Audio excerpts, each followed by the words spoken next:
Bem, na nossa aula de hoje, vamos falar sobre transporte no floema, nossa última aula desse primeiro módulo do curso. Bem, para falarmos sobre esse assunto, nós vamos relembrar um pouquinho sobre a estrutura do floema, a sua importância, vamos falar sobre a forma de funcionamento desse floema a partir de princípios físico-químicos e vamos dar algumas características peculiares de proteção da planta contra a injúria dessas células tão importantes que compõem esse tecido de transporte da seiva.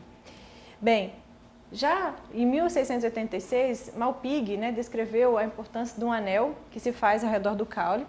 E depois que esse anel é feito ao redor do caule, o que se observa é que há um acúmulo de material aqui na região de cima, mostrando que, de fato, a parte que transporta de cima para baixo na planta, ela está na região mais externa do caule. E esse anel, dependendo da planta, ele pode levar, inclusive, à morte dessa planta, que é até uma das formas utilizadas de anelar a planta, que é chamado hoje de anel de Malpighi, para que você possa matar e essa planta permanecer em pé, se essa injúria permanecer por muito tempo. Mas isso só é possível em dicotiledôneas. Então, se a gente relembrar aqui lá de anatomia, no caso de dicotiledôneas, o floema ele está distribuído na região mais externa em forma de um anel no caule. Já em mono, esse floema está distribuído em feixes, Então, tem aqui as células do floema primário, que vão fazer essa condução através do corpo da planta, mas distribuídos em feixes, não em forma anelada, como acontece em dicotiledôneas. Então, o anel de Malpighi foi muito feliz em demonstrar que a seiva era transportada por um grupo de células que se localizava mais externamente no caule, mas para dicotiledônea, Para monocotiledônea isso não se aplicava. Muito bem. O que é transportado na seiva do floema? Bem, o que é translocado, a gente vai chamar de translocação aquilo que é transportado dentro das seivas, são os produtos da fotossíntese. Então, os produtos da fotossíntese são utilizados tanto para crescimento da planta, quanto para armazenamento, para que a planta possa utilizar nas condições desfavoráveis. A velocidade média desse transporte é por volta de 1 metro por segundo, 1 metro por hora, perdão. Esse 1 metro por hora é uma velocidade relativamente alta, se comparado por difusão, mas se nós compararmos com o xilema, como vimos na aula passada, é um transporte mais lento, já que é um transporte feito por células vivas, que oferece uma resistência maior. E transporta aí de 1 a 15 gramas por hora por centímetro quadrado de material sendo transportado, e esse material pode ser usado tanto no armazenamento quanto no crescimento dessas plantas, dependendo da fase em que essa planta se encontra. Ok? Bem, o material translocado normalmente são carboidratos, principalmente na forma de sacarose, que é o açúcar mais comum sendo transportado nessa seiva, mas também podemos encontrar moléculas orgânicas como aminoácidos, proteínas, RNAs, hormônios vegetais, bem como íons. Então, os íons não são transportados exclusivamente no xilema. Nós também podemos ter íons sendo transportados no floema da planta, sendo levado para outras partes dessa planta. Bem, aqui tem uma tabelinha que nos mostra exatamente isso, algumas composições da seiva do floema. É claro que na sua grande maioria os açúcares ganham em disparados em concentração de miligramas por ml, mas também temos aminoácidos, ácidos orgânicos, proteínas, alguns íons, como cálcio, potássio, cloreto e fosfato e magnésio, que também podem ser transportados através da seiva do floema. Bem, a composição da seiva, então, nós medimos nessa planta e uma das formas de extrair a composição dessa seiva é utilizando esse inseto, um método muito curioso, porque nós vamos ver que a seiva é transportada sob pressão e esse inseto, que é um afídeo, um pulgãozinho, e quando ele coloca então o seu aparelho bucal, o seu estilete nas células do floema, como essa seiva está sendo transportada sob pressão, essa seiva então atravessa o corpo do animal e acaba sendo exudado aqui, que pode ser coletado e analisado qual era a composição dessa seiva. E o interessante é que na saliva desse inseto apresenta então enzimas que não deixam com que os mecanismos de proteção das células sejam ativados, que nós vamos ver quais são. E aí você não tem a inibição da seiva, do fluxo da seiva, uma vez que esses insetos apresentam essas enzimas que diminuem a obstrução dos vasos e essa seiva consegue continuar saindo por um tempo. Bem, nós temos dois grupos de células, as células crivadas, que possuem poros na sua estrutura, uma distribuição uniforme pelas paredes e a formação das áreas crivadas. Essas áreas crivadas, elas permitem, então, a comunicação entre as células, aonde passa os produtos que estão sendo translocados através do floema. E os elementos de tubo crivado, eles são um complexo de células, né, que apresentam as células companheiras. No caso das células crivadas, as células companheiras nós chamamos de células albuminosas. E aqui nesse caso nós temos as células companheiras, que são células que têm a mesma origem, inclusive a partir da mesma célula mãe, e tem uma comunicação muito intrínseca entre elas que a gente vai relembrar. E as células do parênquima vascular, que também compõem esse complexo, né, além das células companheiras, e as células especializadas no transporte, né, no caso aqui do látex, né, no exemplo que a gente está dando da seringueira, que são células do parênquima especializadas então em acumular esse látex, importantíssimo para a proteção dessa planta contra a herbivoria. Né? Apresentam também as áreas crivadas e as placas crivadas, que permitem a comunicação tanto longitudinal quanto lateral dessas células com as células subsequentes, permitindo aí a troca de material que está sendo transportado entre essas células. Os elementos crivados, então aqui só relembrando das células companheiras, são as células companheiras que apresentam as organelas, né, as mitocôndrias principalmente, que vão estar produzindo energia para que haja o transporte de solutos aqui através das células do elemento de tubo crivado. Envolve gasto de energia, a gente vai ver sobre isso.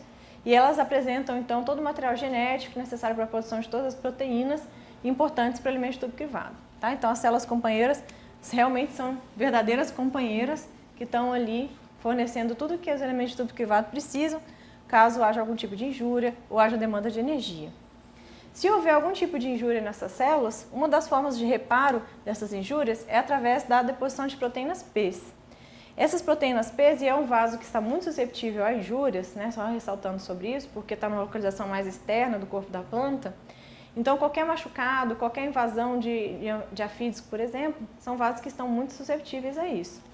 Então, essas proteínas P, elas têm leve peso molecular, têm formatos variados, desde tubular, fibrilar, granular, e a função delas é obstruir os vasos danificados, funcionando como, de fato, um reparo para evitar a perda dessa seiva, já que a seiva ela é, fisiologicamente falando, cara, né, porque foi um processo, fruto de um processo bastante elaborado, que é a fotossíntese, que vai conduzir esse material para o restante do corpo da planta. Então, as proteínas P são muito importantes nesse sentido, né, de estarem prevenindo a perda de seiva caso sofra algum tipo de injúria. E um outro mecanismo também muito importante são as caloses. As caloses é um beta-1,3-glucano, que é sintetizado pelas enzimas da membrana plasmática e é depositado, então aqui a gente tem um exemplo de deposição de calose nas placas, nas áreas crivadas, perdão. Essa calose também, ela obstrui esses vasos quando algum tipo de injúria é sofrido por essa célula. Aqui nós temos aqui a deposição de proteínas P, né, mostrando exatamente isso, aonde essas proteínas P estão aqui, ó, né, mostrando a obstrução desses vasos feitos através dessas proteínas. Então, essas caloses e proteínas P são importantes estratégias de prevenir os danos causados por essas injúrias que os vasos podem vir a sofrer.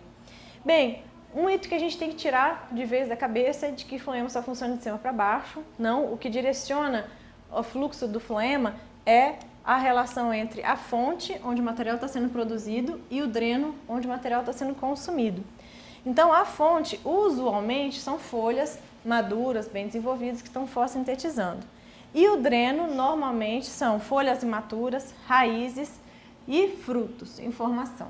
Tá? Então, são parte da planta que está consumindo esse material que está sendo produzido a partir da fotossíntese. E essa direção, então, está relacionada à fonte, onde esse material está sendo consumido, onde é criada uma grande pressão osmótica, porque está acumulando solutos que são osmoticamente ativos, e aonde está sendo consumido esse material que nós chamamos de dreno. Esse fluxo ele é bidirecional, né? Não está relacionado com a gravidade. Então, esse fluxo pode ser tanto acrópito quanto basípeto ao longo do corpo da planta. Então, o que vai direcionar não é a gravidade e nem muito menos alguma regrinha que a gente coloca que floema é de cima para baixo.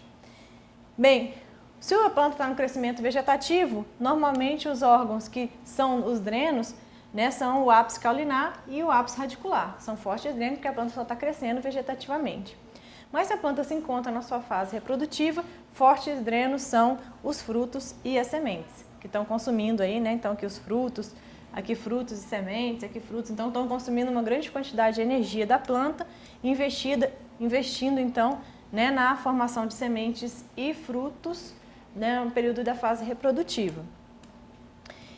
Esse esqueminha é o esquema-chave de toda a nossa aula, que vocês não podem esquecer, que é a forma mostrando exatamente a interação do floema, né? Então nós temos aqui as células do ambiente de vaso e o xilema, eles interagem entre si, onde há o carregamento do floema. Esse carregamento é feito com transporte ativo via células companheiras, que começam a acumular solutos e tornar o potencial de água mais negativo.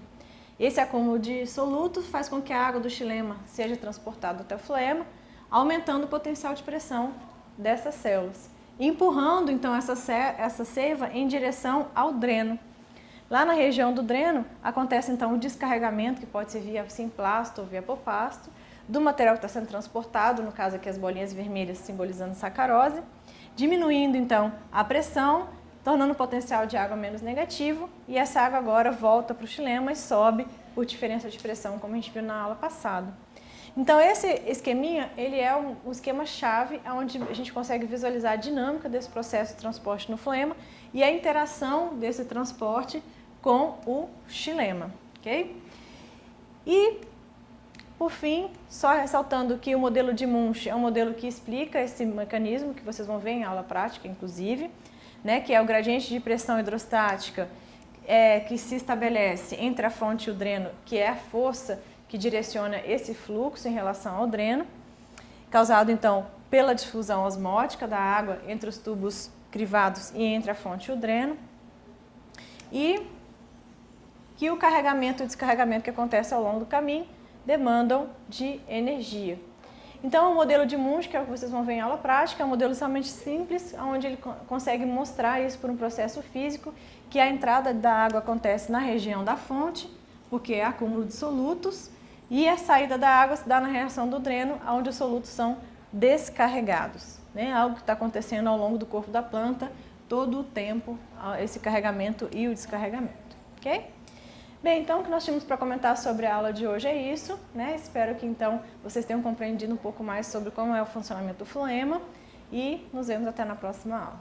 Tchau, tchau!